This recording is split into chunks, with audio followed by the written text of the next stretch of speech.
today, Dan, we want to have a chat about salons and hairdressers and how you've all been affected during the COVID-19 pandemic. Yeah. And obviously the main thing was you had to shut straight away, pretty much, was it? You had to shut straight away as soon as it Yeah, it's been a 21st of March? 21st I think. It's been a really difficult sort of situation really, which it has for many people. It's not just salons, but I think today I just wanted to go into a little bit about how it's affected salons. Obviously salons, if they're beauty salons, hair salons, are going to be, from what we've heard, one of the last ones to go back. Obviously the government have been good, and they have sort of given grants and self-employed grants and lots of things to try and help, but some people, a bit like myself, have been able to get sort of a grant, but when you're shut for the amount of time that we are shut for, that sort of grant doesn't or isn't going to last that whole time. So now, there's no money coming in, you're thinking, I need to open, but actually I don't feel safe opening. Yeah, exactly. I'm sure there's loads of people in the same boat that are desperate to open because they need to start paying the bills, they need money coming in, like everybody.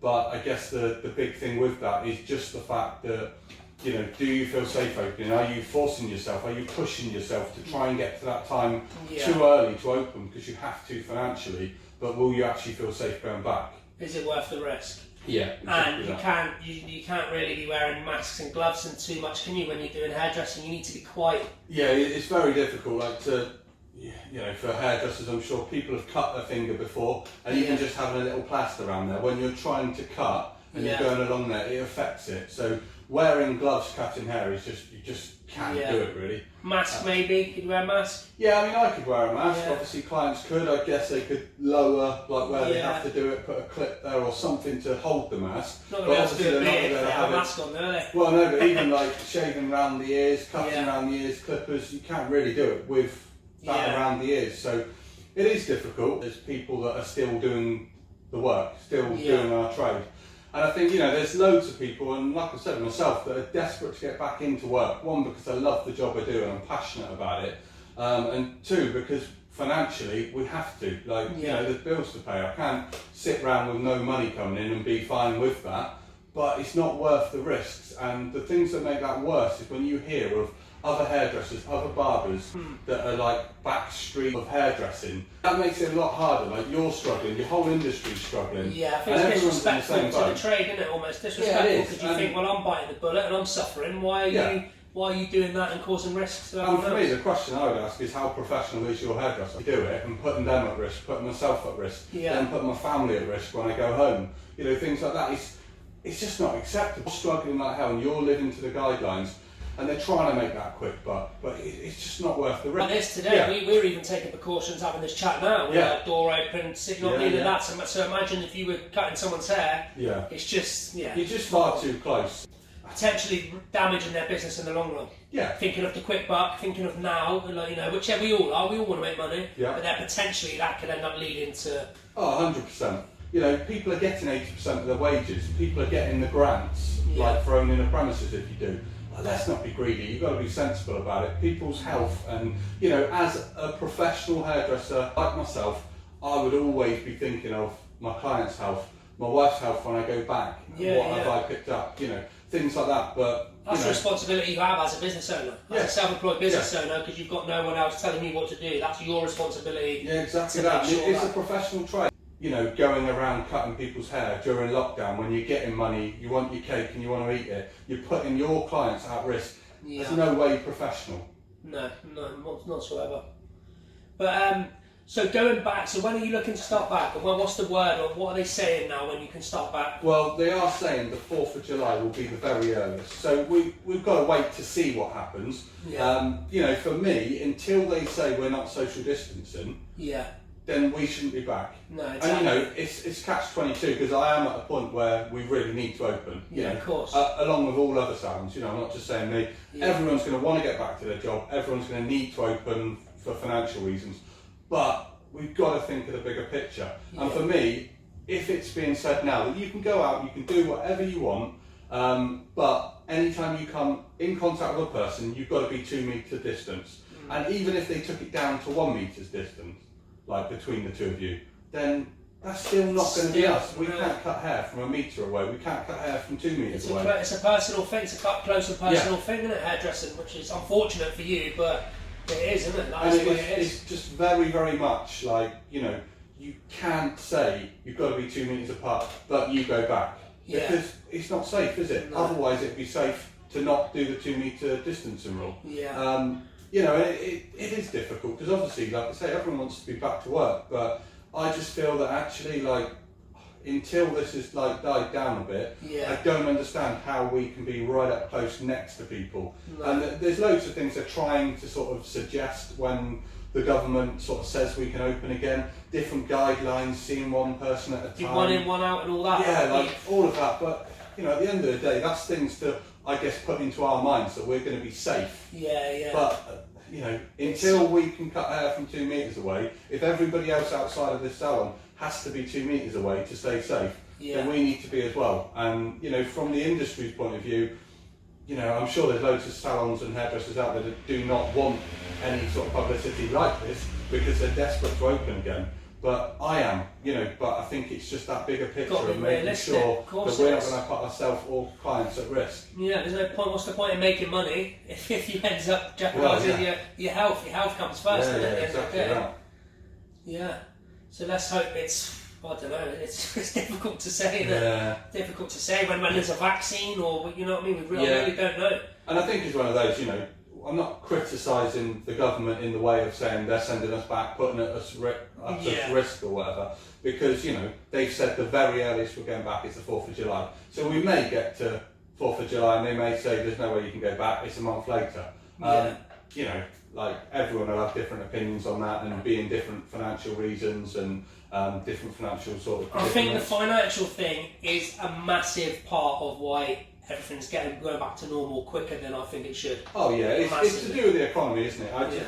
I just feel that after paying out what the government have paid out to help everyone, like now it seems like, you know, we're the start of June and the majority of like shops now are allowed to go back. So really the shops and the places now that have been told that you can't go back yet, beauty salons, hair salons, pubs, you know, and you think that's a very, very small minority from what has been sort of like paid out already. Like if they're saying it's not safe for us to go back, then you know there's got to be some more help really. You know, because what we're just saying then is that people are going to be putting themselves back into the salons earlier to put themselves and their lives and their clients' lives and health at risk because they need the money. If we're not safe to go back, surely there's some more funding because I know they're doing the self-employed grant. They're also doing like 80% of the wages for people employed, but not everybody falls in that bracket. No. You know, a limited company like myself, I can't get any self-employment. I can't get the sort of you know, any of these sort of grants coming along. I think they've said they're only helping now until October with furlough people that are employed, and with self-employed, there's one more grant being in August you can apply for. Which is your percentage of your wage, and then that's it. From October, there's no more help for anyone. No. And my opinion is, I honestly can't see how things are going to go back to normal by October. No, I don't. I mean, really, covering that point as well, like what I find really difficult, and like I say, I'm a limited company here, it's completely different for me, so I'm not sort of like preaching to try and help myself, but I'm helping the industry in the fact that the majority of people would be self-employed if you're self-employed in a salon or if you own the salon and you're self-employed. But what I don't understand is why does it take so long for the self-employed grant to come out? Instantly they came out and said, right, till October we're going to pay 80% of your wages still. But hold on, we're not going to do anything at the moment for people that are self-employed. Self-employed people always get always the worst stuff. And now they are doing something, but it's 70% of your wages. You know, we're all people. Like, if you're self-employed, you're working just as hard. A lot of the time you've got your own business, you have to be working even harder. So why should self-employed people actually only be getting 70 when everyone else is getting 80? You know, it's a difficult sort of thing.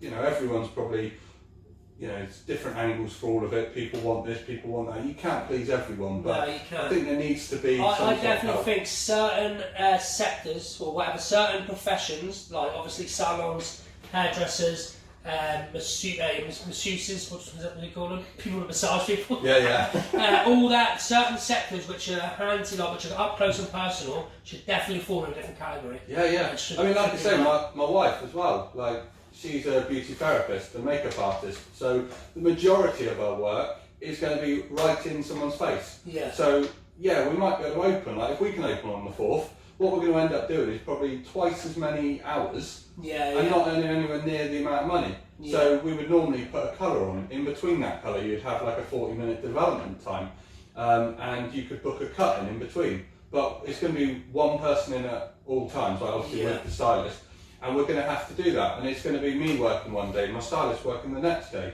So the amount of money we're going to be able to bring in compared to what we were, and to get everyone in, you're going to have to work double the work. Yeah. And not only that, procedures you're going to have to put in place now with cleaning. All that. That's just all. It's all extra work. Do you know what I mean? You have to do. And it's going to be a difficult one. And like I say, my wife, like when she opens up, a lot of it is, she does a lot of facials, and it's things like that. A lot of the work, eyebrows, facials, waxing, things like that is all directly at the face. You're actually looking, at least with hairdressers, you're a little bit behind the head. You do have to come around to the front. But, so beauty salons are affected in the same way, if not in some cases worse. So you're just sort of looking at this and you feel that not everybody is covered in that bracket of being employed or self-employed and able to get these grants. And actually, if we're the longest ones, or we've got the longest wait before we can go back, you sort of feel that at some point that there's got to be something that they say, okay, so you're going to be another month, so let's help you just a little bit. Anything coming in would be great. Yeah. I think they need to stop overall self-employed people overall. They need to start breaking it into sections. Right, you're self-employed, but you're a builder. You can crack on because you can keep social distancing. Yeah. Whereas Mr. SE, no, you can't because so actually we're going to help you for a bit. They need to start the section, which I have heard them talk about. I mean, if they were doing that, that's my point exactly. Like, a lot of builders and that, and people who are self-employed have gone back to work. Yeah. But, if you just said, right, salons, pubs, I'm not totally sure, but I know restaurants sort of can open, but, so the ones that they've said you cannot open until July, everyone else is earning and working, even if it's not to the full capacity as they were before. So really, they should be looking at those people that have got an extra month than anyone else and trying to help us, help those industries and help them survive. Because a lot of salons, if you've got a number of salons, or if you've got one salon, they're not going to be like mega sort of rich. And if you've got more salons, you've got to look after everyone you've got. So do you think this has put a lot of salons under throughout the country? I think it could do. If you're just starting out before the lockdown, or you. I guess the thing is, it depends on if you've been able to get the grants. I mean, if you are at home and you're on 80% of your wages and you've just got a £10,000 grant, you're probably loving life. Like, you want to get back to your sort of job, but at the same time, you're probably dealing with it absolutely fine. And I think the flip side to that is when we do come back, although we're not going to be able to earn the same amount of money and get the same amount of clients into us and look after our clients in that way, I guess the fact that we're going to be so busy when we open, if you are struggling for money, people are probably trying to get one of these loans and that they're doing, thinking, well, I know I'm going to be inundated with people wanting haircuts, so I can pay that back. But again, it's people can get themselves into a lot of trouble trying to save their business, and this salon is always like mega busy, and you just feel that you don't want it to be damaged through not having any earnings and not being able to do what we need to do, really. But it's a learning curve for everyone. The government, I think they've been criticised a lot for doing things right and wrong, and people are quite harsh with them. But this isn't something that another prime minister has had to deal with, or another government. I think we've just got to sort of, everything's been learning on the job, and I'm not criticising. I just think maybe now they could be looking at the wider picture. Maybe they are. Maybe there'll be more news. It's almost like they're just trying to creep out of it slowly. I think slowly drop it down 70%, then I think it drops again. And then it stops. I think they're just gradually like, look, we've helped you all for a couple months, and that's it. From October, you're on your own. They pretty much said that. So it is. It's but again, scary. You say again then, like October. So they're going to pay us, or pay some people until October. But why are they paying until October? like if they think everything's back to normal and everyone can go back to work, the last lot will be back in July. Yeah. Like that's got to be telling you that. I know, like you said, you can't earn as much, so maybe they're trying to help people along the way to get back into work. But you know, if you're going to carry on paying people's wages, 80% and 70% of them until October, they've got to be thinking that you know either a second wave or something. Yeah. And you know, looking at some of the pictures, the beaches and that in our local area and stuff, like on the news, like I mean. Some people are just it's going to take a while. Just being stupid with it. It is, yeah. It's going to. I think I can't see things have changed forever, in my opinion. You know, regardless of when we go back to even the vaccine, I think social distancing, cleanliness, which is a good thing for people like us with OCD. But that in general is something which I think this coronavirus has changed the world forever. I believe there's certain things that are not going to. You know, these screens in shops and taxis. I believe they're just going to. That's just how it's going to be now in the future. Yeah. I mean, this came along out of nowhere, so why can't anything else? I mean, God forbid that happens, but I think all those precautions, if we keep them, you know, it's not going to do any damage, is it? It's only going to be able to sort of help us. So I think that would be a good idea, really. And you know, when you say there are good things coming out of it, I just think, you know, like me, I'm having a refit here in the salon. You can be productive, and you know, when I'm productive and I can see me getting on with things and ticking off lists and getting on with stuff, I feel really productive, you know, and I'm doing more exercise, I'm getting up in the morning, I'm having a really long walk, that makes you feel good, you know, the weather's been fantastic, so, you know, I think it's very difficult, you don't want to sort of dwell on these things, obviously people in a financial sort of state and, you know, got worries and stuff, like, it is hard not to think about it, but worrying about it isn't necessarily going to help. Yeah. But you've got to look at those positives. Use it as a time to get ahead in other areas. Yeah. Like, you might not have done this refurb if it wasn't for this for another couple of years. If you took this moment to take advantage of stuff that you wouldn't usually, you know, you wouldn't and it's just get like done. health, isn't it? Like, I think people have stripped it back. They're more aware of what they're eating because they're thinking, God, I don't want to put on loads of weight. They're more aware of, actually, I've got nothing to do. Why don't I do one of these, like, you know, tutorials in the morning, sort of like Pilates, yoga, or why don't I go for a run? Why don't I go for a bike ride? You know, there's so many things, and I think that can only be good. Like people's mental health and just well-being in general. Like if you've lost weight and you were a bit bigger, things like that, you know, it makes you feel great. And you know, obviously we're needing to look at the bigger picture. With no money coming in, you're going to have worries and stuff.